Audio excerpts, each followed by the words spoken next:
Minute का जी, कितने minute का? 25 मिनट का।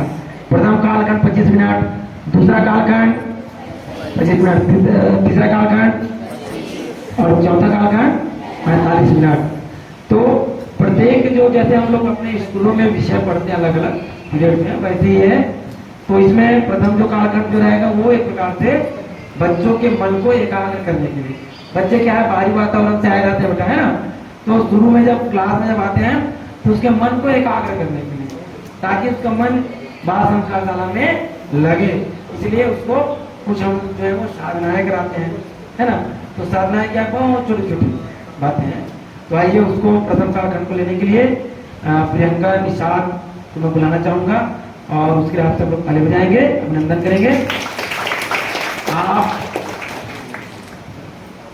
ताली से युवा शिविर में सन 2019 में युवा शिविर में आप आए थे, इन लोग भी सब आए थे ना। कामनी थी, ये आपका कुमुदनी आए, है ना। और उस समय कौन कौन थे? इस समय जगमोहन सर थे, है ना। और चैतन्य भी आया था क्या? नहीं आए थे। 6 दिन यहाँ, हाँ, ये पोस्ट मास्टर साहब आए थे, है ना। अरे हाँ, उसके बड़े भाई, ये आप देव संस्कृति विश्वविद्यालय में आप पढ़ते हैं। आप थोड़ा सा खड़े कर दें, थोड़ा 2 मिनट। हाँ, जोरदार आप ताली से अभिनंदन करेंगे। आप इन्होंने 6 दिवसीय युवा शिविर यहाँ लगा हुआ था, 200 बच्चे बैठते थे, भरी एकदम बहुत गर्मी थी उस समय, उसके बावजूद भी खचाखच भरा रहा था। एक 2 जने भी एक्स्ट्रा आ जाए तो उसके लिए जगह नहीं था। इतना बढ़िया 200 बच्चे यहाँ से यहाँ तक। उस समय प्रियंका अपने गांव से अकेले आए थे, अपने गांव से। और इसका हिम्मत देखिए, इसके गांव में कोई गायत्री परिवार में परिजन नहीं है। यहाँ तो शक्तिपीठ है, वहाँ कोई परिजन भी नहीं है। प्रथम सदस्य अपने गांव की अकेले आए और इन्होंने यहाँ संकल्प लिया कि मैं अपने गांव में बाल संस्कारशाला चलाऊंगी। तो हम लोग पूरे लोग वहाँ गए, गांव में संपर्क किए और बढ़िया भव्य उद्घाटन वहाँ किए। और आज तक वहाँ बाल संस्कारशाला चल रहा है। इनकी मेहनत से वहाँ दीप यज्ञ भी होता है, प्रति सोमवार को वहाँ दीप यज्ञ होता है। और अभी ये गर्मी में सब बच्चे लोग अपने गाँव चले गए थे, दूसरी गाँव तो बंद था, फिर से प्रारंभ होगा। इनके गाँव में बाल संस्कारशाला बच्चे सब लोग आए हैं, वो लोग 9वीं पढ़ रहे हैं। तो प्रियंका निषाद 2-3 वर्षों से लगभग चला रहे हैं। कोरोना काल में भी बंद था 2 साल, उसके बाद से भी और उसके पहले भी चल रहा था। तो आप कक्षा लेंगे और प्रथम बार ये टीचिंग दे रहे हैं, है ना। तो उसका भी अनुभव है पढ़ाने का, उसको आप सब लोग ग्रहण करेंगे। तो इनके लिए एक बार पुनः ताली बजाते हुए आप लोग दोनों भूमिका निभाएंगे। अब प्रथम कालखंड शुरू होगा प्रार्थना से, तो प्रार्थना के पहले क्या क्या आपको ध्यान रखना वो भी बताएंगे, किस रूप में, आचार्य के रूप में। उसके बाद आप लोग पुनः बच्चे बन जाएंगे। ये बात संस्कारशाला का प्रशिक्षण के लिए ट्रेनिंग है, तो आप लोग दोनों भूमिका बनाएंगे, समझ आ रहा है ना। आचार्य के रूप में क्या बताएंगे, कक्षा लेने के पहले कुछ सुनना है और कक्षा लेते तो बच्चा बन जाना है। बोलिए भारत माता की जय, वेद माता गायत्री की जय। जैसे कि मेरा नाम कुमारी प्रियंका निषाद है, मैं ग्राम ताती से आई हूँ और पहले का खंड में है हमारा प्रार्थना। तो सबसे पहले जैसे कि कोई भी बाल संस्कार आरंभ होती है, उसके पहले हम लोग क्या ध्यान देते हैं? अनुशासन, ठीक है ना। सबसे पहले बच्चे लोग जैसे कि एंटर करते हैं, किसी भी जगह में हम लोग पढ़ाते हैं, तो सबसे पहले जो बच्चे लोग आते हैं उनका अनुशासन कैसा हो, उनका ध्यान कैसे आकर्षित करना है अपने ऊपर, इसको पहले आपको ध्यान देना है, ठीक है। तो अनुशासन में हमारा सबसे पहला आएगा, जैसे हम लोग सभी लोग अभी आए हैं तो किन्हीं का जैसे अभी चप्पल रखे हैं ना, तो कई बच्चे लोग ध्यान देते हैं कि हम किसी भी जगह में जा रहे हैं तो अपना चप्पल कैसे रखें, हम कैसे अनुशासन में रहें, अपना व्यक्तित्व कैसे बनाएं, ये सब ध्यान में रखना होता है, ठीक है। तो जैसे अभी आप छात्र के रूप में हैं और मैं आपकी आचार्य हूँ, तो जैसे बच्चे लोग आ रहे हैं तो हम उनको पहले क्या गाइड करेंगे कि आप अनुशासन के साथ अपना चप्पल क्या करेंगे, साइड से रखें, क्या करेंगे, ठीक है। उसके बाद जैसे बच्चे लोग आते हैं, उनका बैठने का व्यवस्था होता है, उनको सबको लाइन से बैठाएंगे। उसके बाद प्रार्थना के लिए कैसे करेंगे, सब लोग बच्चे लोग को कैसे क्रमबद्ध हम लोग खड़े करते हैं कि नहीं करते हैं, तो वैसे ही बच्चे लोग को जैसे उनके हाइट के हिसाब से खड़े करेंगे या फिर हम क्लास वाइज भी खड़े कर सकते हैं, ठीक है। और जैसे लड़की लोग हैं और बॉयज लोग हैं तो उनको अलग अलग क्रम में हम लोग खड़े करेंगे, ठीक है। जैसे अभी मैं आचार्य हूँ, ठीक है। जैसे हम लोग 2 जन हो गए, आप दोनों सामने आ जाएंगे। जैसे बोल रहे हैं वैसे करते हैं ना, जी दीदी जी बोल रहे हैं या जी आचार्य, ठीक है। जैसे कि अभी मैं आपकी आचार्य नहीं हूँ, ये दोनों आपके आचार्य हैं, ठीक है। तो ये प्रेयर कराने के लिए आप लोग को क्या बोलेंगे, गाइड करेंगे, आप लोग कैसे खड़े होंगे उसको ध्यान में देखेंगे ये लोग। जैसे ये प्रेयर कराने वाले एक जन सामने में रहेंगे और एक जन पीछे में चले जाएंगे। आप मतलब आप दोनों आचार्य हैं, दीदी आप लोग आचार्य हैं, एक जने पीछे में खड़े रहना, बच्चे लोग मस्ती करते हैं उसको देखना पड़ता है, ठीक है। एक जने पीछे आ आप गए। सामने ठीक है, ऐसे रहेंगे आप लोग। जैसे कई बच्चे लोग शरारत करते हैं तो उनको देखेंगे, कई लोग आप लोग के देखते हैं तो उनको ध्यान में रखेंगे, जो पीछे रहेंगे उन लोग। या फिर आप थोड़ा सा चलते फिरते भी देख सकते हैं, बच्चे लोग ध्यान से कर रहे हैं कि नहीं कर रहे प्रेयर थोड़ा से।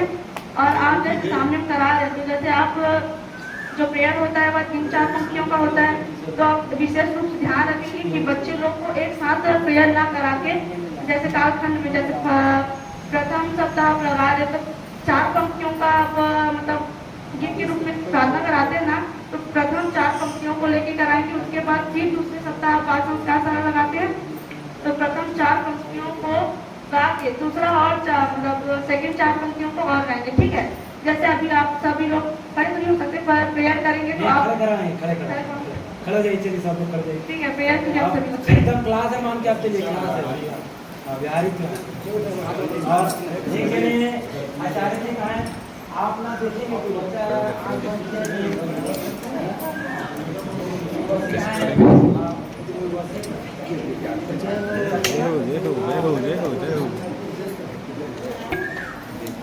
और जो आचार्य हैं वो विशेष रूप से ध्यान रखें कि कोई भी बच्चा, जैसे भी आप लोग छात्र हैं तो आप सभी लोग आंख बंद कर लेंगे, आंख बंद करेंगे और प्रार्थना की स्थिति में कैसे खड़े होते हैं उनको भी ध्यान देंगे, उनका हाथ मतलब कैसा रहता है उसको भी ध्यान देंगे। अगर कोई गलत स्थिति में खड़ा रहता है तो उसको बताएंगे, ठीक है।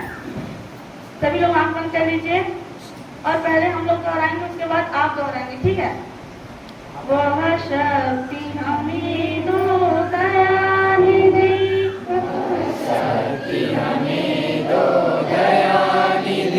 कर्तव्य मार्ग पर डट जावे,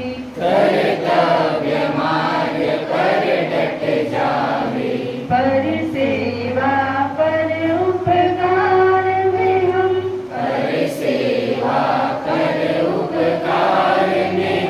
निज जीवन सफल बना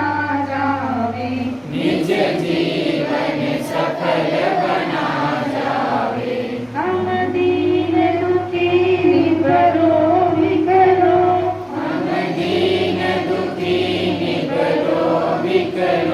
के सेवक बन संताप हरे,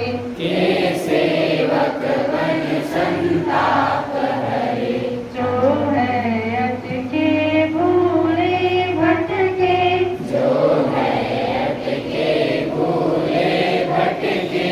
उनको तारे खुद तर जावे,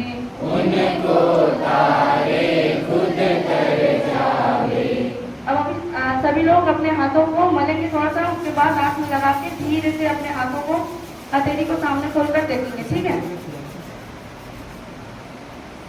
अब सभी लोग जैसे आपका अभी प्रथम कक्षा लगा है ऐसे मान के चलिए, और सभी बच्चों से अपना अपना अनुभव पूछेंगे कि आपको प्रेयर कराते कैसा लगा, मतलब प्रेयर करके कैसा लगा, ऐसे करके, ठीक है। उसके बाद सभी लोग शांतिपूर्वक बैठ जाए अपने अपने साथ में।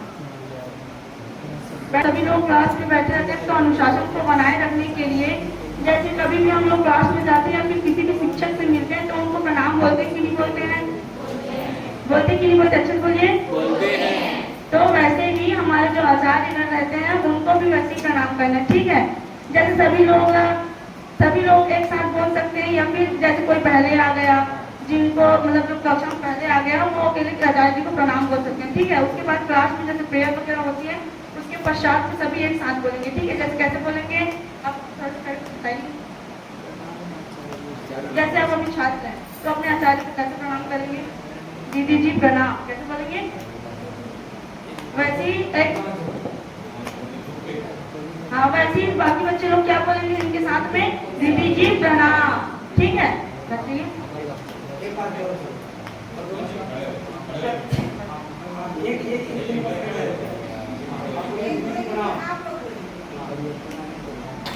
बाकी लोग वैसे।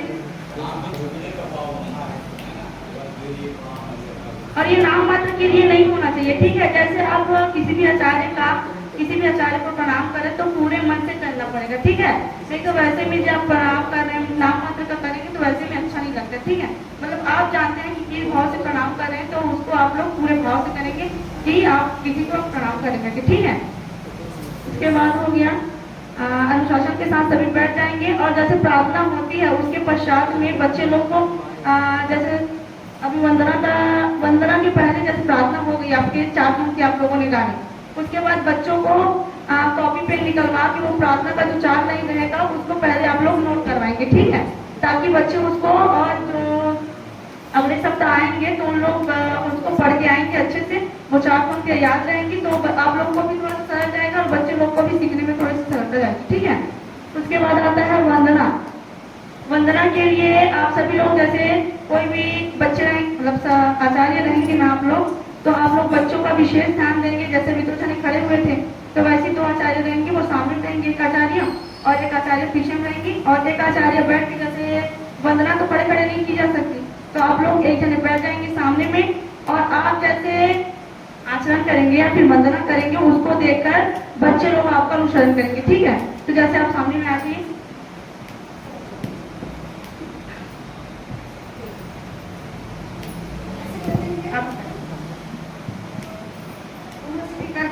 कमर सीधी करके बैठेंगे।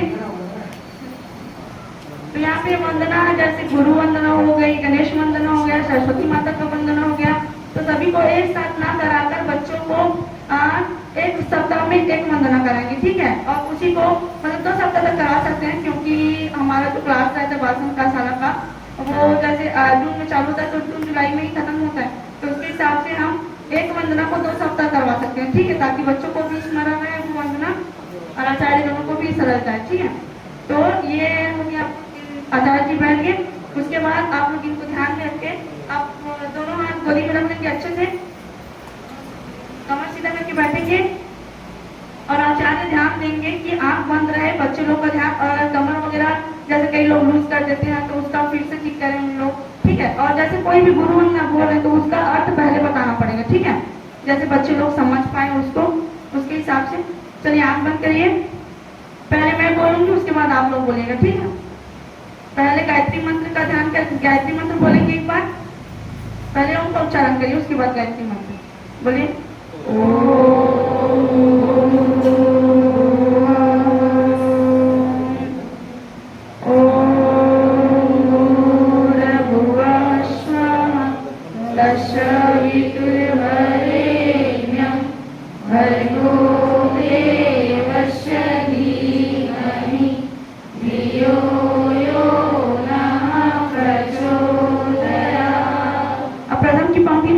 मैं बोलूंगी उसके बाद आप लोग, आप बिना आँख खोले, ठीक है। ओम गुरुर्ब्रह्मा गुरुर्विष्णु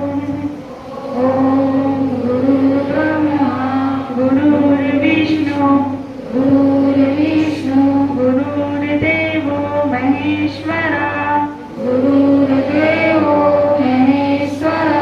गुरुर् साक्षात् परब्रह्मा तस्मै श्री गुरुवे नमः। अब इसी मंत्र को आप लोग बोलेंगे, चलिए मेरे बिना बताए आप लोग बोलिए। ओम गुरुर्ब्रह्मा गुरुर्विष्णु गुरुर्देवो महेश्वरा गुरुर्साक्षात् परब्रह्मा तस्मै श्री गुरुवे नमः। अब दोनों हाथों को मलेंगे अच्छे से, 3 बार आंख में लगाएंगे और सामने करेंगे, जैसे कर दर्शन करते हैं वैसे ही सामने रखेंगे हाथों के थैली को। उसके बाद धीरे धीरे आंखें खोलेंगे, ठीक है।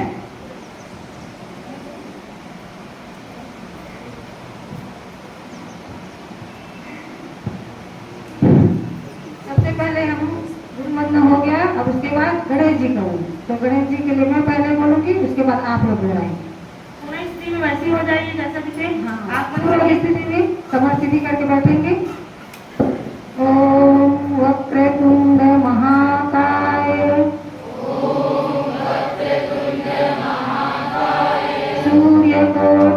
समप्रभा निर्विघ्नं कुरु मे देव सर्वकार्येषु सर्वदा। अब एक साथ बोलिएगा, ओम महाकाय सूर्यकोटि समप्रभा निर्विघ्नं कुरु मे देव सर्वकार्येषु सर्वदा। अब उसके बाद सरस्वती वंदना करेंगे, मैं बोलूँ उसके बाद आप लोग दोहराएंगे। या देवी सर्वभूतेषु शक्तिरूपेण विद्यारूपेण संस्थिता नमस्तस्यै नमस्तस्यै नमो नमः।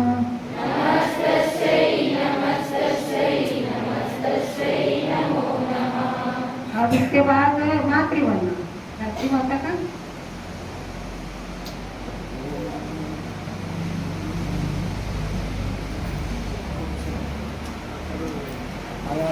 आगे ऐसी 15 दिन के विचार ध्यान होगा, कोई भी छात्र बाहर नहीं करेंगे।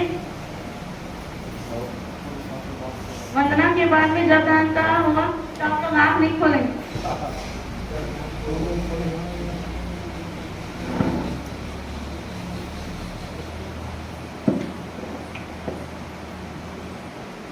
हाँ, उसके बाद गायत्री माता का करेंगे आरती वंदना। या ओम आयातु वरदे देवी त्रक्षरे ब्रह्मवादिनी गायत्री छंदसा मातुः ब्रह्मयोनि नमोस्तुते। एक बार पूरा दोहराएंगे। याद आयातु वरदे देवी त्रक्षरे ब्रह्मवादिनी गायत्री छंदसा मातुः ब्रह्मयोनि नमोस्तुते। अब उसके बाद महामृत्युंजय मंत्र, ऐसा मैं बोलूँगी उसके बाद आप लोग दोहराएंगे। ओम त्र्यंबकं यजामहे सुगंधिं पुष्टिवर्धनम् उर्वारुक्मिं वन्द्यनात् मृत्युमुक्षेमामृतात्।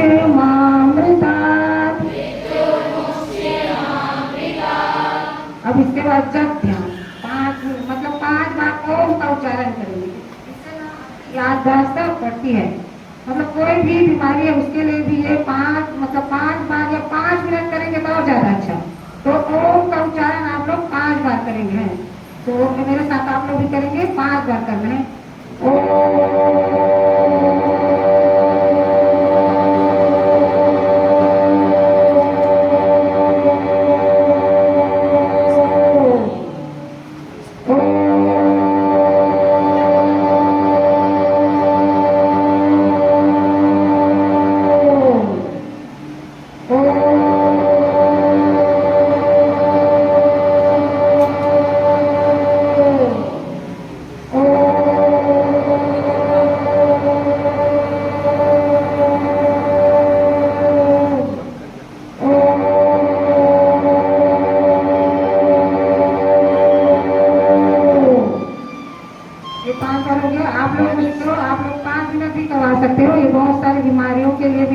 याददाश्त भी बढ़ता है इससे।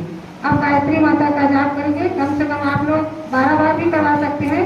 मैं आप लोग को 3 बार कराऊँ, तो मेरे साथ आप लोग भी कम से कम 3 बार कमर सीधी करके उसी मुद्रा में 3 बार गायत्री मंत्र का जाप करेंगे। ओम भूर्भुवः स्वः तत्सवितुर्वरेण्यं भर्गो देवस्य धीमहि धियो यो नः प्रचोदयात्।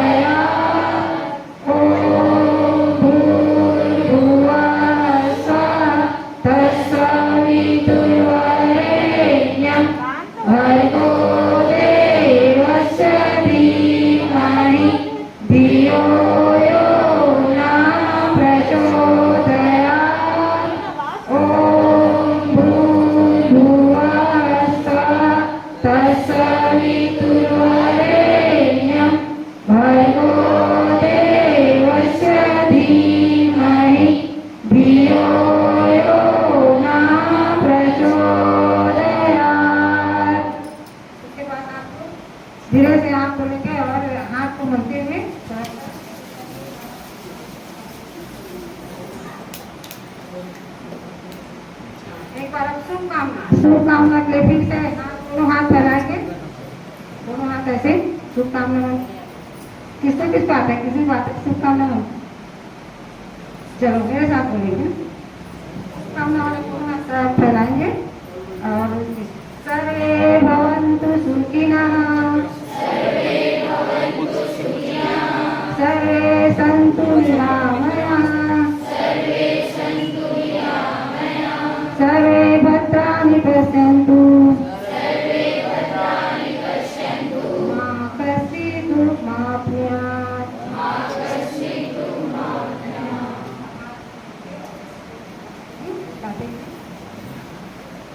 अब उसके बाद जैसे आप लोग वो बन गए आचार्य बन गए ना, तो सबसे पहले बच्चे लोग को बिस्तर से उठते ही है ना क्या सिखाएंगे, 2 बात जरूर सिखाएंगे। सबसे पहले बिस्तर से उठते ही नीचे उतरने से पहले है ना क्या कहें, सबसे पहले ये वाला दर्शन होगा है ना, आप लोग घर को करते भी होंगे। किससे कौन करता है आप दिखाइए। हाँ तो आप लोग जो नहीं जानते मेरे साथ दोहराएंगे है ना। कम करना भाई, कम करना। हाँ हाँ क्यों करना चाहिए, कई बच्चे बता सकते हैं। सबसे पहले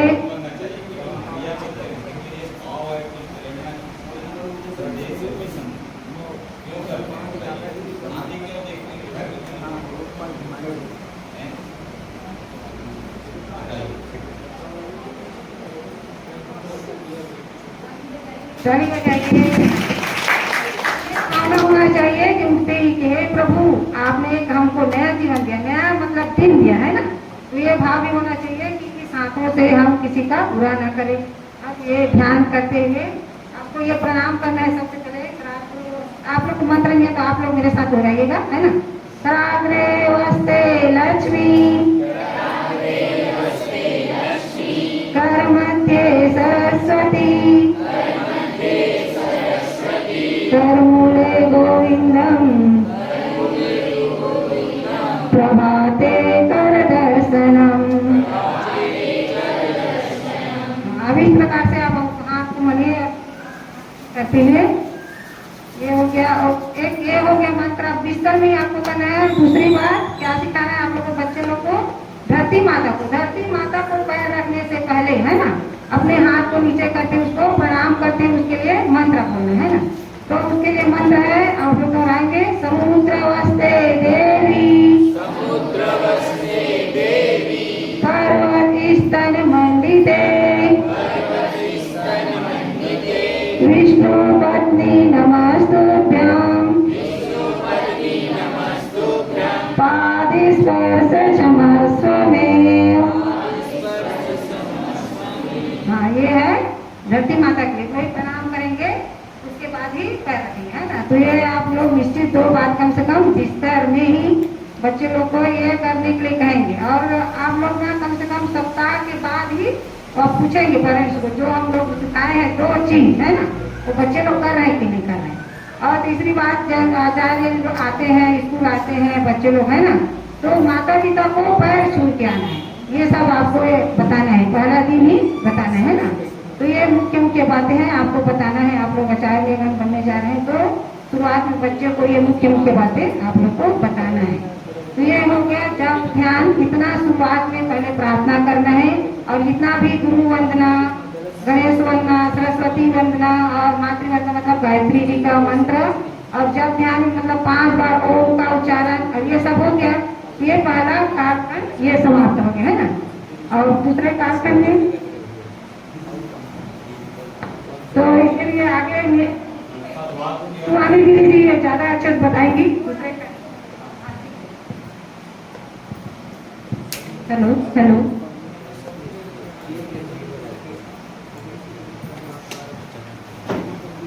हेलो कमर उमर एक बार हिला लीजिए। बहुत देर से आप लोग बैठे हैं। दीदी जी ने अभी जैसे बताया है ना हमको कर दर्शन और धरती माता को प्रणाम। मैं भी थोड़ा सा इसमें और एक्सप्लेन करना चाहूंगी। जैसे क्या होता है बच्चों में ना जिज्ञासा होती है, वो पूछते हैं। अब आप बोलोगे कि यदि मैं बोलूँ कि अरे आपको प्रणाम करना चाहिए, तो आपके मन में क्या क्वेश्चन आएगा कि अरे क्यों प्रणाम करना चाहिए है ना। तो वैसे ही जब आप बच्चों को बोलोगे कि कर दर्शन का मंत्र है, हमको कर दर्शन करना चाहिए, तो सिर्फ बच्चों को आप बताएं तो नहीं होगा, आपको पहले कारण बताना चाहिए होगा कि हमको कर दर्शन क्यों करना चाहिए, है ना।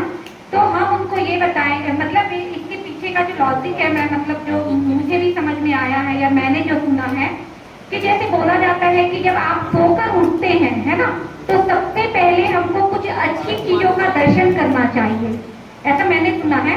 तो अब ऐसा तो नहीं है कि हम हर रोज सुबह उठे और हमको कुछ अच्छी चीजें रोज नजर आ जाए, ऐसा तो संभव नहीं होगा, है ना। तो बोलते हैं कि हमारे हाथ के अग्रभाग में, है ना, माता लक्ष्मी, सरस्वती और गोविंद जी का निवास होता है ना। तो हमको क्या करना चाहिए कि सबसे पहले सोकर जब उठते हैं तो हमको इनके हाथ के दर्शन कर लेना चाहिए। हाथ के दर्शन के मतलब हमने अच्छी चीजों का दर्शन शुरुआत में ही, हम जब सो के उठते हैं तो अच्छी चीजों का दर्शन कर लेते हैं ना। और कहते हैं कि हमारा भाग्य धीरे धीरे बदलने लगता है जब हम रोज इनके हाथ के दर्शन करते हैं ना, तो हमारे जीवन में परिवर्तन होना चालू हो जाता है, हमारा भाग्य धीरे धीरे बदलने लगता है। तो हमको बच्चों को पहले ये बताना पड़ेगा कि ये क्यों करना है, इसकी क्या बेनिफिट है ना। फिर हम उनको कर दर्शन का मंत्र सिखाएंगे और मंत्र सिखाने के बाद उसको हमको लिखवाना है उनकी कॉपी में। सिर्फ हम बोलेंगे और वो हर हफ्ते बोले तो उतने जल्दी से याद नहीं होगा, लेकिन यदि वो उसे कॉपी में लिख लेंगे, है ना, और जब अगली बार आएंगे तो आप उनको बोल के भेजो कि आप इसको कम से कम 2 टाइम्स 3 टाइम्स लिख के लाओ बोल के, है ना। लिखने से क्या होता है, जितना हम बोलने से हम याद नहीं कर पाते ना, उतना जब हम लिखते हैं तो वो हमको तेजी से हमको जल्दी याद हो जाता है। उसके बाद रही बात की धरती माता को प्रणाम करना है, आप बोलेंगे कि धरती माता को प्रणाम कीजिए, धरती माता का मंत्र होता है। नहीं, बच्चे के मन के अंदर क्वेश्चन होगा कि जैसे हम धरती माता को क्यों प्रणाम करें, है ना। तो पहले आपको ये पूछना पड़ेगा बच्चों को कि बच्चों हमको धरती माता को क्यों प्रणाम करना चाहिए, है ना। जैसे अब आप ही बताइए कि धरती माता को क्यों प्रणाम करना चाहिए, आप बोलिए क्यों करना चाहिए। हाँ,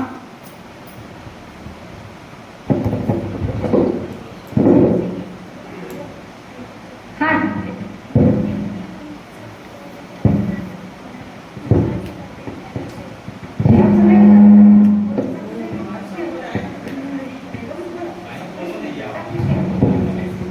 क्योंकि सबसे पहले हम लोग धरती माता को स्पर्श करते हैं अपने पैरों से, और ये हमारा बोझ भी उठाई है तो प्रणाम करना चाहिए। जी बिल्कुल, है ना। ऐसे ही आप क्वेश्चन करोगे, है ना। अच्छा, फिर आप और पूछोगे, अच्छा चलो आप बताओ कि क्यों करना चाहिए। अपने साथ तो जैसा भी बनता है। जी, धरती माता का प्रणाम इसलिए करना चाहिए क्योंकि धरती माता समस्त संसार को, मतलब समस्त संसार का भार उठाई है और उसी से वही हमारी माता है। जी, तालियां हैं इनके लिए। तो ऐसा क्या होगा जब आप बैठेंगे, है ना, जब आप लोग क्लास लोगे ना तो बच्चों से पूछोगे कि धरती माता को प्रणाम, जैसे हम करने से पहले जब हम मंत्र बोलेंगे उनके पहले हमको बच्चों को पूछना पड़ेगा कि हम धरती माता को प्रणाम क्यों करते हैं, है ना। तो हम उनको ये बता सकते हैं कि धरती माता पे, है ना, जितने भी फल, जितने भी वृक्ष हैं सब धरती माता पे उगे हुए हैं ना। रोज हम धरती माता पे थूक रहे हैं, चल रहे हैं, हमारा पूरा बोझ धरती माता उठा रही है। आप सोचिए कि यदि गलती से भी, है ना, आप इतना दिन भर का बोझ धरती माता पे दिए हुए हो, है ना, रोज उस पे चल रहे हो, दौड़ रहे हो, कूद रहे हो, फल वृक्ष, यदि ये वृक्ष ना हो तो हमको तो शुद्ध ऑक्सीजन भी नहीं मिल पाएगा, है ना, हम जी भी नहीं सकते हैं। आज पानी के बिना हम अपने जीवन की कल्पना भी नहीं कर सकते हैं, तो पानी भी हमें धरती माता से मिल रहा है। ये सारे बेनिफिट हमको धरती माता से मिल रहा है। यदि हम अपनी मम्मी को, है ना, यदि हम अपनी मम्मी को थोड़ा सा परेशान कर दिए तो मम्मी क्या, यदि आप 2-4 बार कुछ कर दिए, है ना, या तंग किए तो मम्मी आपको क्या करेगी, या तो डांटेगी या तो मार देगी, है ना। पर धरती माता हमारे साथ कभी ऐसा कर रही है? नहीं कर रही है। तो उनके उपकार अनगिनत है जिसको हम चुका नहीं सकते हैं। तो उसके लिए हमको क्या करना पड़ेगा कि रोज धरती माता को हमको प्रणाम करना पड़ेगा, है ना। ऐसे आप उनको एक्सप्लेन करोगे बच्चों को और उसके बाद फिर मंत्र बताओगे। और मैंने वही कहा कि कोई भी मंत्र यदि आप सिखा रहे हो तो उनको लिख के लाने बोलो हर हफ्ते, है ना। लिखने से वो उनकी हैबिट में आ जाएगा और उनको फिर वो लर्न हो जाएगा, है ना। ठीक है, थोड़ा सा एक्सप्लेन इसलिए मैंने किया कि जब बताओगे तो ज्यादा अच्छे से बच्चे समझ पाएंगे, कारण देंगे तो हम, है ना। ठीक है, अब आगे जो मेरा कालखंड आ गया है वहां पर पहुंचते हैं हम। तो जैसा कि दूसरा कालखंड चालू हो रहा है, हाँ, जिसमें क्या है हमको मतलब एक उसमें बुक में दिया रहेगा सदवाक्य दोहा कुटिया मनन चिंतन, जो हमें 6 मिनट का लेना रहेगा, है ना। तो इसके लिए पहले क्या करना पड़ेगा कि ब्लैक बोर्ड में, जैसे अभी भैया ने यहाँ पे लिखा कि ब्लैक बोर्ड में हमको एक सदवाक्य लिखना है, ठीक है। अब उसके बाद क्या करेंगे कि इसको मन ही मन में आप एक बार पढ़ लिए होंगे, है ना। तो वैसे ही क्या करोगे, आप बच्चों को उठाओगे, ठीक है, किसी भी बच्चे को, जैसे ठीक है आप उठिए, चलिए आप उठिए, हाँ आप उठिए। अब क्या रहेगा, जब हम क्लास लेंगे, हम 10 वाक्य लिखेंगे, तो हम क्या बोलेंगे, किसी भी बच्चे को उठाएंगे, है ना। पहले तो मन में सभी बच्चे पढ़ लेंगे, फिर हम एक बच्चे को उठा के बोलेंगे कि आप इसको पढ़ के बताइए, आप पढ़ के बताइए इसे।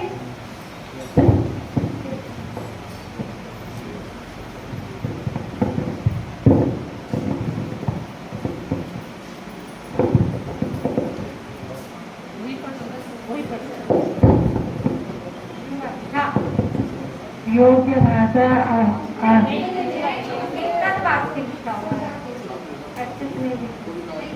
अच्छा, किसी को देखना है, अच्छा आप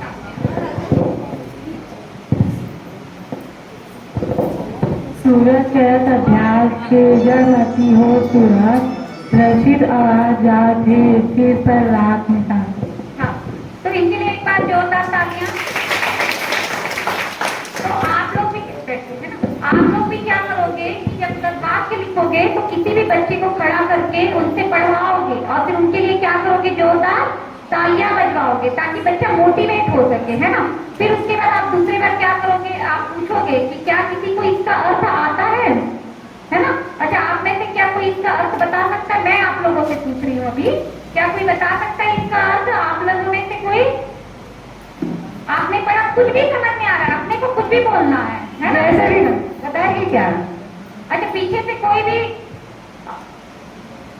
जो भी समझ में आ रहा है कुछ भी वाक्य बोलिए, है ना, पर बोलना है आप लोगों को।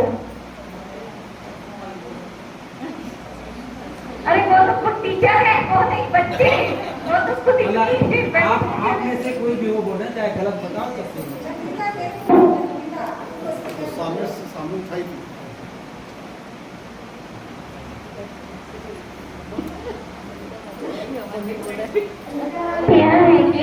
करत करत अभ्यास के मतलब हम जो भी कार्य करते हैं, प्रतिदिन करते हैं, मतलब वो कार्य करते जाते हैं, मतलब वो अभ्यास होते जाता है। इसमें उदाहरण के लिए इसमें बताया गया है कि जैसे कि सिल होता है, सिल पर हम पीसते हैं, पहले तो वो सिल थोड़ा सा खुरदुरा रहता है, लेकिन वो पीसते जाते हैं उसके कारण वो चिकना हो जाता है। तालियां बजाइए। और क्या बताना चाहेगा अपनी तरफ से, कुछ भी कोई ये तो बताइए क्या, आप बताएंगे, ये इनको दीजिए भाभी, इनको दीजिए।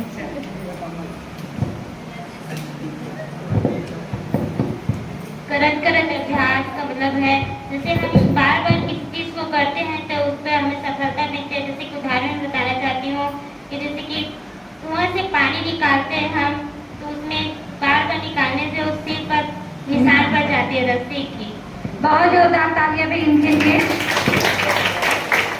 बिल्कुल ऐसे ही हम क्या करेंगे, है ना, हम आचार्य की भूमिका में रहेंगे। तो पहले हम ब्लैक बोर्ड में हम उस सदवाक्य को लिखेंगे, उसके बाद 2-3 बच्चों से हम उसको पढ़वाएंगे, उनके लिए हम क्लैप करवाएंगे, है ना।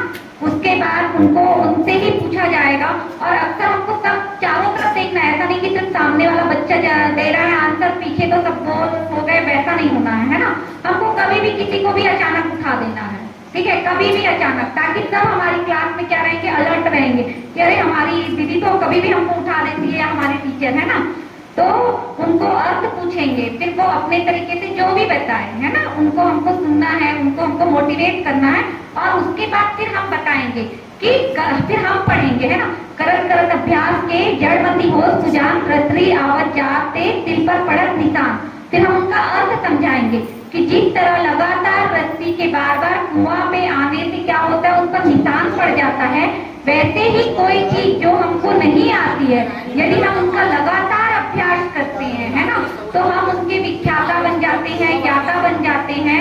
फिर हम खाली ऐसे ही बता सकते, हमको कुछ स्टोरी बतानी पड़ेगी। बच्चों को क्या होता है, छोटी छोटी स्टोरी सुनने में मजा आता है ना, कुछ उदाहरण देना पड़ेगा। तो जैसे हम उनको बता सकते हैं, ये कब बता पाएंगे, जब हम भी मतलब इस चीज को पढ़ेंगे या यूट्यूब से, बुक से। अब आप खुद स्टूडेंट है तो आपको ज्यादा नॉलेज रहेगा, है ना, तो आप उनको ये ऐसी छोटी सी स्टोरी बता सकते हैं कि जैसे थॉमस एल्वा एडिसन का नाम आप लोगों ने सुना है क्या? सुना है आप लोगों ने? हाँ, वो क्या थे? क्या थे? बल्ब का आविष्कार किए थे, है ना। बच्चों को हमको ऐसा क्वेश्चन करना पड़ेगा, फिर हम उनको उनकी स्टोरी बताएंगे। बच्चे सुनने में बहुत इंटरेस्टिंग से सुनते हैं और उस चीज को स्टोरी के माध्यम से जब हम कोई चीज को बताते हैं तो वो उनको ज्यादा अच्छे से समझते हैं ना। तो ये एक छोटी सी स्टोरी मैं बता रही हूँ। थॉमस एल्वा एडिसन एक दिन उनका स्टोरी आप लोगों को किसी को पता है? किसी को पता है क्या आप में से? भाभी आप लोग कोई बताना चाहेंगे थॉमस एल्वा एडिसन की स्टोरी? आपको पता है कुछ? अच्छा चलिए, और कोई बताने का नहीं? चलिए मैं बता। थॉमस एल्वा एडिसन एक दिन अपने घर जाते हैं एक छोटा सा लेटर लेके स्कूल से, है ना, जो उनके टीचर ने उनको दिया होता है ना, और उनकी टीचर उनको बोलती है कि जाके ये आप अपनी मम्मी को दे देना और कल से तुमको स्कूल आने की जरूरत नहीं है। मैं बहुत शॉर्ट में बता रही हूँ। तो वो जाके लेटर लेके अपनी मम्मी के पास जाता है और उसकी मम्मी जब उस लेटर को खोलती है तो उनके आंखों से आंसू टपकने लगता है ना। तो थॉमस एल्वा एडिसन को लगता है कि अरे क्या, वो अपनी माँ से पूछता है कि माँ इसमें ऐसा क्या लिखा है और टीचर ने मुझे स्कूल आने से मना किया है। तो पता है उनकी माँ उस लेटर को बड़े जोर जोर से पढ़ती है कि बेटा इसमें लिखा है कि तुम बहुत विद्वान हो, तुम्हारा बच्चा बहुत होशियार है, लेकिन हमारे स्कूल में ऐसा कोई टीचर नहीं है जो इनको पढ़ा सके। तो कल से आप इसको स्कूल मत भेजो और आप खुद स्वयं इसको पढ़ाना। ऐसा उनके टीचर ने लिखा है, ऐसा उनकी माँ उस पत्र को पढ़ती है, ठीक है। फिर जब तक वो जिंदा रहती है अपने बच्चे को वो खुद पढ़ाती है। और आप सबको पता होगा कि एक दिन वो बड़े होके ऐसे बनते हैं, मतलब वो बल्ब का आविष्कार करते हैं और पूरे देश को, पूरी दुनिया को रोशन कर देते हैं, है ना। एक दिन उनको क्या होता है कि अरे वो पुरानी सी संदूक पड़ी हुई होती है, तो उनके मन में ध्यान आता है कि चलो क्या है इसमें देखते हैं। तो वो लेटर निकलता है छोटा सा, है ना। तो वो जब उसको पढ़ते हैं ना तो वो खुद भावुक हो जाते हैं, क्योंकि उसमें क्या लिखा होता है कि आपका बच्चा मंद बुद्धि का है, इसलिए इसको स्कूल भेजने की जरूरत नहीं है, ये कभी नहीं पढ़ पाएगा, है ना। जब वो ये चीज को पढ़ते हैं तो वो खुद इतने भावुक हो जाते हैं और उनको आश्चर्य होता है अपनी माँ पे। तो आप इस स्टोरी के माध्यम से बता सकते हो कि यदि एक मंद बुद्धि का भी बच्चा है ना, यदि वो लगातार किसी चीज का प्रयास करता है तो वो भी उसमें होशियार बन जाता है, माहिर हो जाता है। तो जैसे हमारे को यदि कोई सब्जेक्ट में हम कमजोर हैं, हमारी इंग्लिश अच्छी नहीं है, हमारा मैथ्स अच्छा नहीं है, तो यदि आप बच्चों को बताएंगे कि यदि आपका मैथ्स अच्छा नहीं है तो आप रोज लगातार उस पर प्रयास करेंगे, रोज उसकी प्रैक्टिस करेंगे, है ना। चाहे इंग्लिश को हो, मैथ्स को हो, यदि आप लगातार प्रैक्टिस करते हो तो क्या होता है कि आप भी उसमें माहिर बन सकते हो। तो हम बच्चों को ऐसी छोटी छोटी स्टोरी हमको कहाँ से मिलेगी? यूट्यूब से, बुक से, जब हम खुद पढ़ना चालू करेंगे, है ना। तो आपको जब कोई भी चीज, जैसे ये एक सदवाक्य मैंने अभी एग्जाम्पल देके बताया, है ना, ऐसे और कुछ भी हो सकता है कि जैसे कपटी मित्र न कीजिए, पेट पैटी बुध लेत, आगे राह दिखाए कि पीछे धक्का दे। मतलब ऐसे बहुत सारे सदवाक्य हमको मिलेंगे, है ना, जिसको हम लिखेंगे। या तो हम बुक का भी सदवाक्य का अर्थ बता सकते हैं, या हमारे पास कोई अच्छा सदवाक्य हो तो उसको हमको ब्लैक बोर्ड पे लिखना है और स्टोरी के माध्यम से उनको समझाना। एक मैं छोटी सी एक्टिविटी आप लोगों को करवा रही हूँ, है ना। बहुत देर से आप लोग बैठे हुए, सभी लोग खड़े हो जाएंगे, मतलब बच्चे लोग, बड़े ना खड़े हो तो भी चलेगा, है ना। एक छोटी सी एक्टिविटी है, इसके पीछे का बहुत जैसे, है ना। आप लोगों को दीवार की जो छत है ना, मतलब सॉरी, आप लोगों को ना जंप करना है, ठीक है। सब लोग एक साथ करेंगे, ठीक है। मैं जैसे 1 2 3 बोलूंगी, सब लोग जंप करेंगे, ठीक है। जंप, ठीक है, ठीक है। क्या किया आप लोग? मैंने बोला जंप कीजिए, आपने जंप किया, ठीक है। अब मैं बोल रही हूँ आपको ये दीवार को छूना है, जंप कीजिए। मंदिर की छत को छूना है, तो आप लोग जंप कीजिए आप लोग जंप 1 2 3। ठीक है, बैठ जाएंगे, मैं बताऊंगी उनके पीछे का तर्क। ठीक है, मैंने पहले क्या बोला आप लोगों को कि सिर्फ जंप करना है। क्या बोला? जंप करना है। आप लोग क्या किए, अपने हिसाब से जंप कर लिए। ठीक है, फिर मैंने दूसरा टास्क क्या दिया आप लोगों को कि मंदिर की छत को छूना है ना। तो आप लोग क्या किए, थोड़ा सा प्रयास किए ना जोर से कूदने का कि हमको वो छत को छूना है, क्योंकि यहाँ पे आप लोगों के पास क्या था, आपका गोल था, है ना, आपका लक्ष्य था कि हमको उस दीवार को छूना है, छत को छूना है। तो बच्चों को वैसे ही वाक्य में आप गोल सेटिंग के बारे में या अपने लक्ष्य के बारे में बता सकते हो कि यदि हमको पेपर में अच्छे अंक लाना है ना, ये चीज को यदि हम अपने सामने रखते हैं, है ना, तो हम क्या करेंगे कि लगातार पढ़ाई करेंगे, प्रयास करेंगे, क्योंकि उस समय हमारा गोल हमारे सामने दिखेगा कि हमको अच्छे नंबर लाना है, 100 मार्क्स लाना है, 90 मार्क्स लाना है, जैसा भी है ना। तो हमको ऐसी छोटी सी एक्टिविटी डाल सकते हैं हम, है ना, कि जिससे बच्चों को इंटरेस्ट आए, है ना। तो ऐसा गोल सेटिंग के लिए एक ये छोटा सा टास्क था जो मैंने आप लोगों को दिया। आप लोगों को भी क्लियर दिखा कि पहले हमारा गोल नहीं था हमारे पास, तो हम लोग ऐसे ही मतलब हम मेहनत कर रहे हैं लेकिन उसका कोई अर्थ नहीं निकल रहा है ना, क्योंकि हमको यही नहीं पता है कि हमको पाना क्या है, हमको चाहना क्या है, या हम क्या पाना चाहते हैं, है ना। लेकिन जैसे ही हमारे पास हमारा गोल था कि हमको उस छत को छूना है, तो हम लोग क्या किए, मेहनत किए और जोर से जंप किए। तो वैसे ही हमको क्लास में यदि फर्स्ट आना है तो हमको लगातार अच्छा पढ़ना पड़ेगा, मेहनत करनी पड़ेगी, तो हम क्लास में टॉप कर सकते हैं, है ना। तो ये एक सदवाक्य है जो बच्चों को आप छोटी एक्टिविटी, कहानी, कविता, जिसके भी माध्यम से आपको बच्चों को बताना पड़ेगा ताकि उनको इंटरेस्ट आए। जैसे आप लोग खड़े हुए तो आप लोगों को भी अच्छा लगा ना, ऐसा, है ना। उसके बाद ऐसे ही सदवाक्य के साथ साथ हमको स्टोरी भी मतलब बतानी रहेगी, जैसे, है ना। ये स्टोरी में क्या होगा कि जब आप कोई कहानी सुनाएंगे, है ना, आपको बहुत लंबी चौड़ी कहानी नहीं लेनी है, बहुत छोटी छोटी सी कहानी लेनी है ना। बहुत लंबी कहानी कोई नहीं सुनना चाहेगा ना, बच्चे भी नहीं, बोर हो जाएंगे। तो छोटी छोटी सी स्टोरी आप YouTube में देखेंगे, अरे हनुमान जी की इतनी अच्छी अच्छी स्टोरी है, जैसे उनसे भी हमको सीखने मिलता है। जब उनको माता लक्ष्मी जी का पता माता सीता जी का पता लगाना था ना, तो उनका गोल था कि उनको माता सीता जी का पता लगाना है। ठीक है, यदि उनको अब कहीं आराम भी करने कोई बोल रहा है तो वो नहीं रुक रहे हैं, क्योंकि उनका पहला क्या है उद्देश्य कि माता सीता की उनको खोज करनी है। तो आप ऐसे छोटी छोटी स्टोरी बता सकते हैं भगवान जी की, है ना, जैसे और भी ऐसी स्टोरी बुक्स में मिल जाएगी। तो इनके माध्यम से आप जब स्टोरी बताओगे तो आप उनको साथ में कुछ प्रेरणा, मतलब उससे कुछ हमको सीखने मिलना चाहिए। स्टोरी आपकी ऐसी होनी चाहिए जो बच्चों को कुछ सिखा सके, जो मोटिवेट हो सके, उनसे कुछ प्रेरणा मिल सके, है ना। चाहे परोपकार को लेके हो गया, दूसरों की भलाई, मेहनत का फल, समय का महत्व, बहुत सारी ऐसी चीजें रहेंगी जो आपको बतानी रहेगी। और कहानी जब आप बताएंगे तो ऐसा इंटरेस्टिंग बताएंगे कि मतलब उसके खुद के पात्र, मतलब आप खुद हो या बच्चे हैं, जैसे आप बोले कि इस कहानी में इस लड़के का नाम राम था, है ना, एक सीता थी, तो आप बच्चों को फिर क्वेश्चन क्या करोगे, क्या नाम था लड़कों का, लड़के का क्या नाम था, लड़की का क्या नाम था, ऐसे मतलब आपको बीच बीच में क्वेश्चन करना है ना। तब वो इंटरेस्ट बना रहेगा उनको कहानी को सुनने में, और वो बताते रहेंगे उसमें उसको क्या शिक्षा मिली। लास्ट में आप बच्चों से पूछोगे, एक से नहीं, हर बच्चों से पूछो आप कि इस कहानी से क्या शिक्षा मिल रही है। तो ऐसे करके हमको बच्चों को जब सदवाक्य और कहानी जब हम लेंगे, है ना, तो वो हमको ये बताना है कि इससे हमको क्या प्रेरणा मिल रही है, उसमें क्या नाम है। बच्चों को बार बार आप उठा के थोड़ा सा पूछेंगे, उनको बोल के आइए कि आपको कल कोई छोटी सी कहानी लिख के लाना है, उसको बोलना है।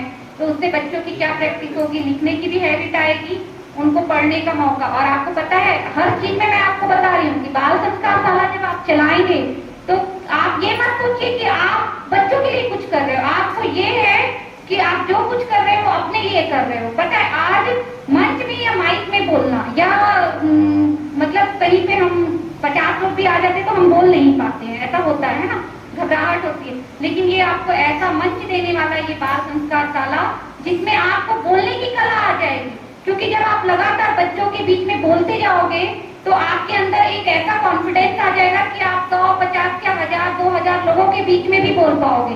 तो मैंने यही कहा कि ये बाल संस्कार शाला चला के आप अपना समय यदि दे रहे हो ना, तो बदले में आपको इतना कुछ मिलने वाला है ना, वो खुद के लिए बहुत बहुत ज्यादा हमारे लिए बेनिफिट वाला कहीं पे भी जाएंगे, आज हम जब बाहर जाके पढ़ना चालू करेंगे, हमको बोलना रहता है, एक्सप्लेन करना रहता है ना, बहुत सारी चीजें, तो ये आपको बहुत कुछ सिखाने वाला है। ये मत सोचिएगा कि आप बच्चों को सिखा रहे हो, आप वहां से सीखने वाले हो, है ना। और मैं खुद बता रही हूँ कि ऐसा नहीं कि मैं कुछ चीज सीखी हूँ, मैं यहाँ आती हूँ, निर्मलकर भैया, बाबा जी, बोले मतलब मेरे को इतना कुछ सीखने मिलता है, मैं खुद इन लोगों से मोटिवेट होती हूँ। बाबा जी से जब भी मिलती हूँ, है ना, मैं क्यों शाम को आती हूँ, पता है, यहाँ पे बैठती हूँ 10 मिनट, 10 मिनट के बदले मेरे को इतना कुछ मिलता है। बाबा जी की एक बात बहुत अच्छी लगती है यहाँ पे, बाबा जी बोलते पता नहीं लोग क्या सोचते नहीं मालूम, मैं अपना काम करते रहता हूँ, है ना, गुरुदेव के काम में अपना सहयोग कर रहा हूँ, ये मुझे पता है कि मैं 100% दे रहा हूँ गुरु के, है ना। उस दिन से मैं खुद बाबा जी से इतनी मोटिवेट हुई हूँ, मुझे नहीं पता कि लोग क्या सोचते हैं, कुछ लोग आएंगे नहीं आएंगे, लेकिन मैं आके जब भी ऐसा मौका यदि मुझे मिल जाता है, भैया लोगों की तरफ से यदि मुझे दे दिया जाता है, तो मैं अपना 100% देने को तैयार रहती हूँ। कि बाकी लोग क्या सोचेंगे नहीं पता, ये पता है कि यहाँ आके मैं बहुत कुछ सीख रही हूँ गुरु के, मेरे अंदर बहुत परिवर्तन आ रहा है। और मैं वैसे ही प्रयास बच्चों के लिए भी कर रही हूँ। दो बच्चे हैं मेरे, एक बेटा एक बेटी, समर्थ और समृद्धि। उनको यज्ञ में लाती हूँ जबरदस्ती, अभी उन लोगों को मैं जबरदस्ती ला रही हूँ, लेकिन मेरे को पता है कि एक दिन उनके अंदर ये परिवर्तन आएगा कि उन लोग खुद स्वयं से आएंगे, क्योंकि अभी तो उनका समय है, उनको नहीं पता है कि उनके लिए क्या सही है क्या गलत है, लेकिन हम उनको बता रहे हैं कि आप यज्ञ में आइए। और रियल में बता रही है, यदि आपके भी गांव में यज्ञ होता है या जब भी यज्ञ करने का मौका मिलता तो निश्चित उसमें बैठिए। ये नहीं, वो सिर्फ एक कर्मकांड नहीं है, एक प्रकार का मेडिटेशन है। जब हम यज्ञ करते हैं ना, हमारा पूरा ध्यान उसमें चला जाता है, ठीक है। वो मेडिटेशन आंख बंद करके नहीं कर रहे हैं, हम कर्मकांड के रूप में कर रहे हैं, लेकिन वो हमारे अंदर बहुत पॉजिटिव चेंज लाता है। तो ऐसे ही छोटे छोटे हम प्रयास करेंगे, यदि बाल संस्कार शाला लेंगे तो हम खुद अपने में बहुत बड़ा परिवर्तन लाने वाले हैं। धन्यवाद भैया, आगे की क्लास के लिए मैं भैया आपको बुलाना चाहूंगी। तो बहुत बहुत धन्यवाद दीदी जी। कालखंड जो दूसरा है 25 मिनट का रहता है, सद्वाक्य मनन चिंतन 6 मिनट, प्रेरणाप्रद कहानी 10 मिनट, इसको आपको ध्यान रखना है। और बहुत बहुत धन्यवाद दीदी जी, आपने बहुत अच्छे ढंग से अपने जो कालखंड है उसको आपने बताया, और बहुत शानदार तरीके से उनका जो एक्सप्लेनेशन है वो बहुत बढ़िया रहता है। आइए अब अगले क्रम में चले जाएंगे, स्वस्थ रहने की कला।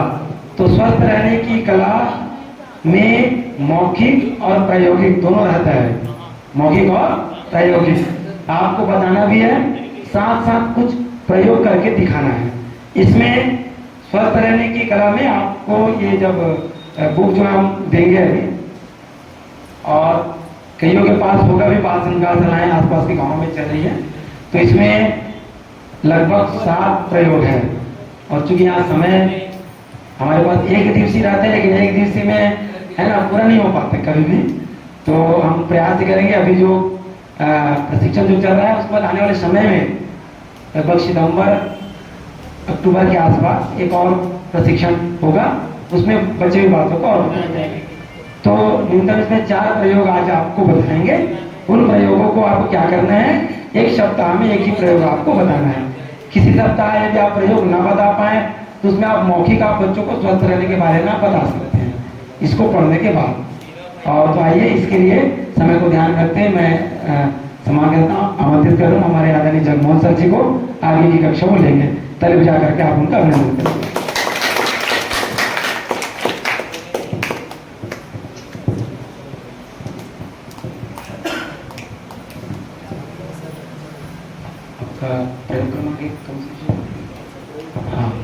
देखिए आचार्य के रूप में हम आपको अभी ना बता रहे हैं कि प्रयोग जो है, प्रथम प्रयोग क्रमांक 1 है, वो है उषा पान। और ये उषा पान क्यों जरूरी क्या है, सब चीज के बारे में आपको बताएंगे, है ना। आचार्य के रूप में आपको ध्यान क्या क्या रखना है, आपके पास सामग्री होनी चाहिए। प्रयोग की जो सामग्री है वो यहाँ पर बहुत सी सामग्री यहाँ पर रखा हुआ है ना, आचार्य जी भी कुछ सामग्रियां हाथ में रखे हुए हैं। तो आपको बच्चों को डायरेक्टली नहीं बताना है, लेकिन आप चूंकि आचार्य हैं इसके कारण से आपको बता रहे हैं ना। प्रयोग की आपके पास सामग्री होनी चाहिए, और प्रयोग को एक्सप्लेन करने का जो तरीका है, अभिव्यक्ति का जो तरीका है, उस तरीके को आपको ध्यान में रखना है। फिर अंत में फिर आप बच्चों को जब बताएंगे कि हाँ हम ये प्रयोग इसलिए हम कर रहे हैं, क्या इसको उद्देश्य, वो सब अंतिम में समझेंगे। बोलिए भारत माता की जय।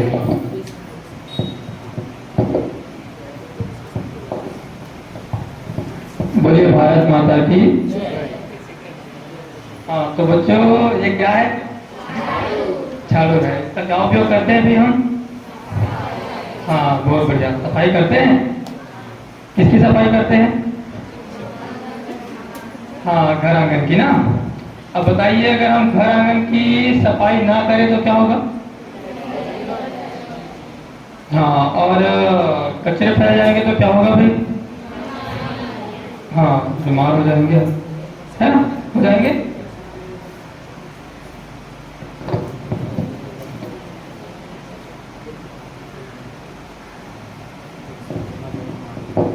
हाँ चलिए, तो अगर हम घर की सफाई ना करें 2-3 दिन, है ना, तो घर में जो है कचरों का अंबार लग जाएगा, है ना, बदबू फैल जाएगी और क्या आप लोग बताए ना अभी, और उससे बीमारियां हो जाएंगी, है ना। तो उसी प्रकार हम जो है ना प्रतिदिन क्या करते हैं अपने इस शरीर रूपी घर में, है ना, प्रतिदिन हम बहुत सारी चीजें डालते हैं अंदर, है ना, नाश्ता करते हैं, 3 टाइम खाना खाते हैं, अलग अलग प्रकार की चीजें खाते हैं कि नहीं खाते हैं? बहुत सारी चीजें, आजकल तो कई प्रकार की चीजें आ गई खाने के लिए, है ना, जिसका नाम भी अजीब अजीब नाम रहता है ना। हाँ तो ये हमारा शरीर भी एक घर है। अब बताइए अगर इसकी नियमित सफाई ना हो, है ना, तो क्या होगा? बस वैसे जैसे घर का हाल होता है वैसे इसका भी, है ना, कचरे जो अंदर जमा होते जाएंगे, है ना, अंदर सड़ने लगेंगे, है ना, फिर उसमें कीड़े होंगे, है ना, कीटाणु हो जाएंगे, फिर बीमारियां होंगी कि नहीं होंगी बताइए? बिल्कुल ये स्वाभाविक है। कहीं भी अगर कचरे जमा होंगे, है ना, वो सड़ेंगे, कीटाणु पैदा होंगे, फिर वो बीमारियां फैलाएंगे। वैसे यहाँ भी होगा, है ना। और ये बात आप बिल्कुल जान लीजिए ना, हमारी बीमारियों का जड़ जो है पेट ही है। क्या है? कोई भी बीमारी की शुरुआत जो है पेट से होती है ना। तो अगर हमारा पेट जो है नियमित रूप से अगर साफ होता रहे, उसकी सफाई होती रहे, है ना, तो हम जो है क्या रहेंगे? स्वस्थ रहेंगे। क्या रहेंगे? स्वस्थ रहेंगे। तो क्या आप सभी स्वस्थ रहना चाहते हैं? है ना। तो स्वस्थ रहने के लिए क्या चीज जरूरी है? पेट की नियमित सफाई। तो पेट की नियमित सफाई हम कैसे करें, ये विधि आप जानना चाहेंगे क्या? क्या सभी जानना चाहते हैं? कितने लोग जानना चाहते हैं? हाँ बताइए। हाँ बहुत बढ़िया, आप सभी जानना चाहते हैं ना, बहुत बढ़िया। तो चलिए भाई मैं उस विधि का नाम बताता हूँ। तो उस विधि का नाम है, उस फार्मूले का नाम है उषापान। बोलिए मेरे साथ एक बार, उषापान। क्या? एक बार फिर से बोलिए, बहुत बढ़िया।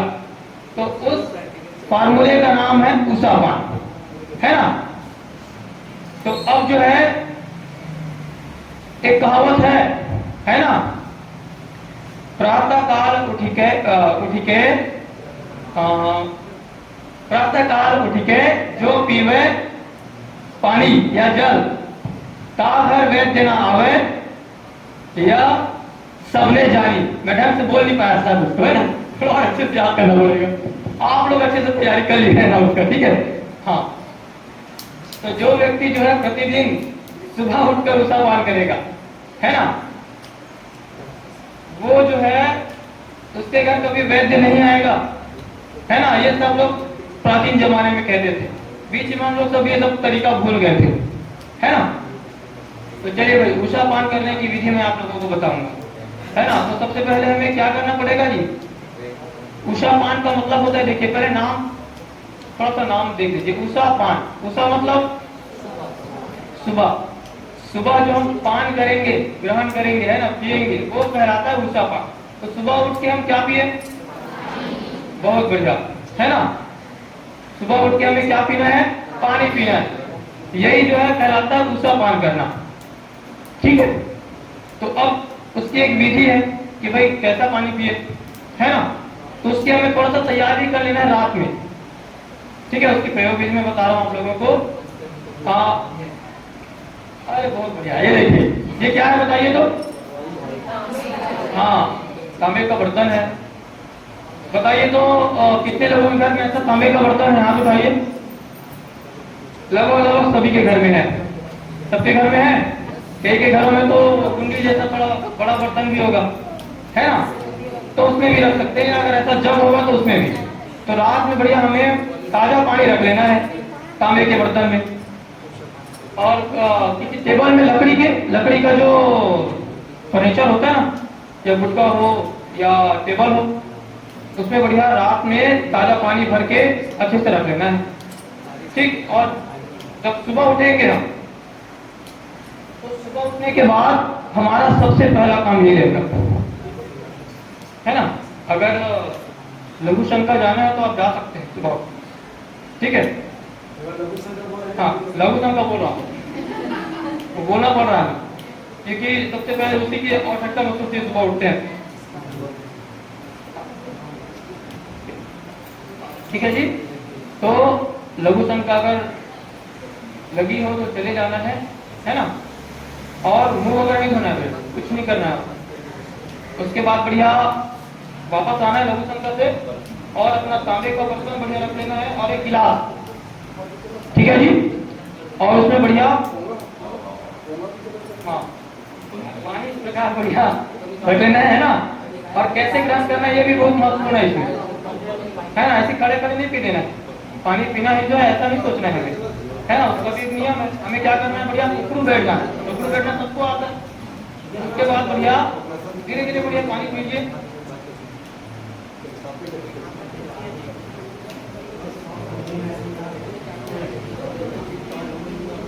ताकि जो भी अंदर जाना चाहिए एंटीबायोटिक, है ना, वो अंदर जाए। हाँ, और कम से कम 1 गिलास से 3 गिलास तक पानी। अभी क्या है, शुरुआत करेंगे, जब बच्चे लोग हैं हम लोग अभी, तो ज्यादा पानी तो नहीं पी सकते ना। कई लोग तो पानी नहीं पाते, पानी ही नहीं पी पाते हैं सुबह सुबह, ऐसे लोग भी होते हैं, है ना। तो धीरे धीरे आदत बनाना है, ठीक है जी। तो कम से कम 1 गिलास पानी पिए, तो धीरे धीरे बढ़ाना है। 1 गिलास से अगर थोड़ा आदत बन जाए तो 2 गिलास, और जो बड़े लोग हैं 3 गिलास तक पी सकते हैं अधिकतम, है ना। तो बढ़िया पानी पी लेना है अच्छे से, ऊपर बैठ के, ठीक। उसके बाद क्या करना है, उसके बाद थोड़ा सा टहलना है। क्या आप लोगों को अपने आप को, हाँ हाँ याद रखना, पहला क्या है, लड़ासन। मैं जो बता रहा हूँ अभी थोड़ा समय देख लीजिए ना, तो सब लोग किए होंगे। ये लड़ासन कौन सा है, और उसके बाद इसको 3 बार, इससे क्या होता है, हाँ इससे क्या होता है जी, हाइट बढ़ती है। और अभी हम लोग क्यों कर रहे हैं बताओ, पानी पीने के बाद, हाँ पानी खाए नीचे है ना, हाथों में चला गया ना। अब उसके बाद आपको जो है वो क्रिया लड़ासन करनी है। ऐसे करके आप एक आठ बोलते हैं, आपको 3 बार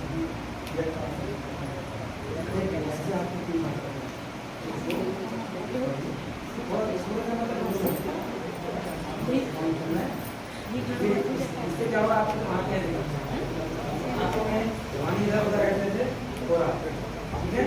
अब नीचे आ जाएंगे, अब नीचे आने के बाद फिर आप जब कपड़ा नहीं सोते हैं, जब पानी अच्छे से करते हैं ना, तो फिर आपको कपड़ा मतलब क्या होगा, हाँ सही है ना। तो अब हम करेंगे आसन,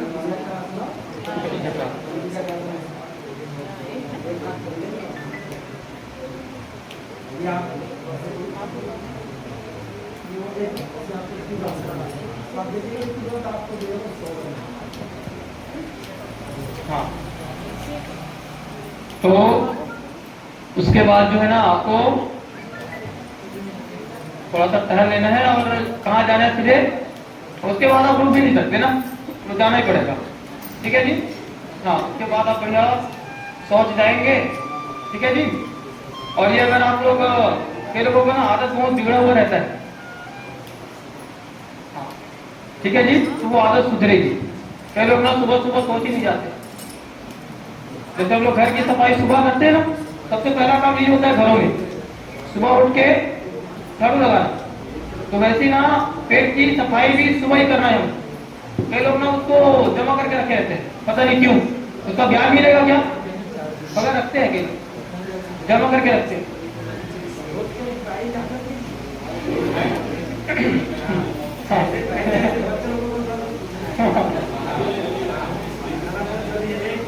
बच्चों को बताना है जैसे आप लोग पानी पियोगे तो उसके पहले पूरा पानी पीना चाहिए, है ना?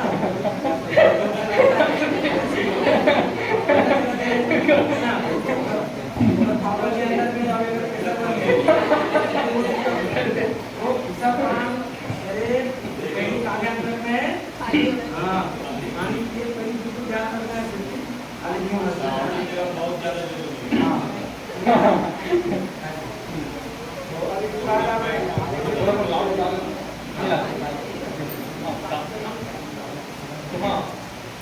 तो जैसे बढ़िया हमारा आदत सुधर जाएगा इससे ना, आदत सुधर जाएगा बढ़िया। सुबह सुबह पेट साफ करने की आदत बनेगी हमारी। तो उससे क्या होगा, लाभ भी बता देना थोड़ा सा ना बच्चों को।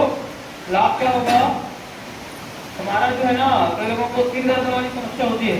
तो सिर दर्द का ना बहुत बड़ा प्रॉब्लम यही होता है, पेट साफ ना हो। तो उस समस्या को छुटकारा मिलेगा, है ना। और सिर दर्द नहीं होगा, तनाव नहीं रहेगा, तो हमारा हर चीज मन करेगा।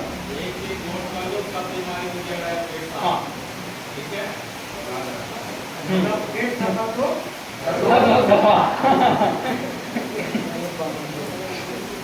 तो बच्चों को उसका लाभ भी बता देना है ना। तनाव जो है नहीं रहेगा बिल्कुल, है ना, बिल्कुल हल्का लगेगा। तो हर चीज में मन करेगा, खेलने का भी मन करेगा, पढ़ाई में जब बैठेंगे पढ़ने तो पढ़ने में भी मन लगेगा हमारा, ठीक है। और बहुत सारी बीमारियां उससे दूर होती है, कब्जियत वगैरह बहुत सारी बीमारियां। इस वाले मार्गदर्शिका में आप लोग देखेंगे, थोड़ा तैयारी कर लेंगे आप लोग। इसमें तो बहुत सारे बीमारी दूर होता है, बीमारियों का नाम भी दिया गया। इसमें संक्षिप्त है,